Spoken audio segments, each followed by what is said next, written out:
এই কান্দা বাদ দে, সমস্যা কি ক? বাবা সারা রাত ছটপট ছটপট করি, চোখে ঘুম নাই বাবা, সারাদিন উসপিস উসপিস থাকে, কোনো কিছু ভাল থাকে না। আমার কি হয়েছে বাবা? আমার কি আরেকটা বিয়ে করন রাখবো? চুপ! তোর যাবা থাকে আমার বাবাই থাকে, দেওয়াস না কিবা গরম পড়ছে, বাড়তেছি না কা? বাবা এই, কান্দন বন্ধ কর। আবার কি হইলো? শীতকালে অসুবাড়ির দিকে ল্যাব দেয়, কম্বল দেয়, কিন্তু এই গরমকালে একটা এসি দেয় না কে বাবা? তোর কথার যুক্তি আছে, কিন্তু ভিত্তি নাই। এসি দেওয়া দরকার, কিন্তু আফসোস এসি দেয় না। তোর বউরে আমার কাছে নিয়ে আইস, এমন কান করা দিমু 3 দিনের মাথায় তোর বাড়িতে এসে হাজির হবো। এই ভক্ত, তোর কি সমস্যা ক?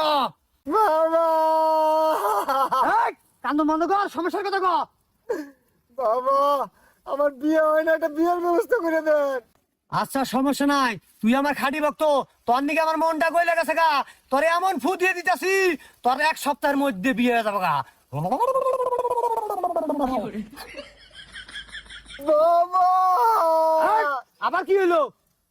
বিয়ে তো হইলই, আর একটা ফুদিয়ে দেন, 1 কোটি ডজন যৌতুক পাই। খামোশ, বদতামিজ। যৌতুক নেওয়া মানে ভিক্ষা নেওয়া। যারা যৌতুক নেয় তারা ফকির, তুই কি ফকির? যৌতুক নেন যাব না। আর এই গরমে যদি একটা এসি দেয় এটা ভিন্ন কথা। তাইলে বাবা এসি জাইন দেয়, বাবা একটা ফুদিয়ে দেন। বাবা